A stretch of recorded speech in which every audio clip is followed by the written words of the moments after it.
Margaret Brennan is moderator of Face the Nation and CBS News senior foreign affairs correspondent. Margaret, good morning. Good morning to you, Anthony. Margaret, how do we think Iran is going to react now that they know that President Trump ordered an attack on their soil but then withdrew it? Well, we'll have to see if that decision to call it off actually deters Iran because they see the president was willing to use force, or if it encourages Iran and the kind of misbehavior you've seen over the past few days because, as Iran has been saying, they take President Trump at his word when he campaigned against ending costly wars. They've been pointing the finger at his hawkish allies for trying to goad him into it. But what Iran ultimately wants here is to get the U.S. to lift financial sanctions off of it and to rejoin that nuclear deal that President Trump pulled out of last year. What are our allies saying about the escalating tension?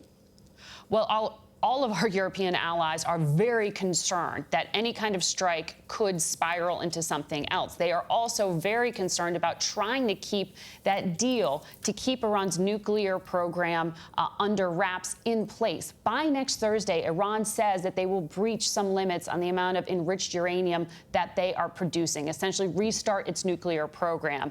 And a strike would have put them in an even tougher spot to try to negotiate Iran away from that, to get Iran to back down. So the Europeans are encouraged that this strike is on at least hold for now, but it's unclear if they can get the kind of diplomatic breakthrough to keep the nuclear deal in place. President Trump is surrounded by advisors like John Bolton, known as a particularly hawkish member of the administration. How is that influencing the debate?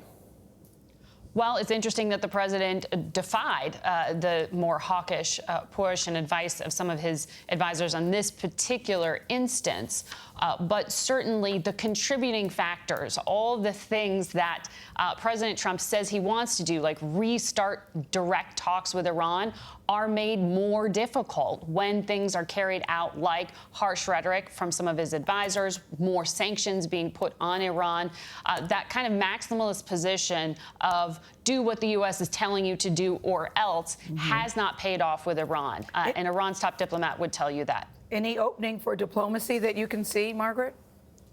Well, the Europeans are certainly hoping that by next week they can get Iran to back off the threat to restart its nuclear program. But in terms of those direct talks that President Trump has offered, the supreme leader flatly rejected that.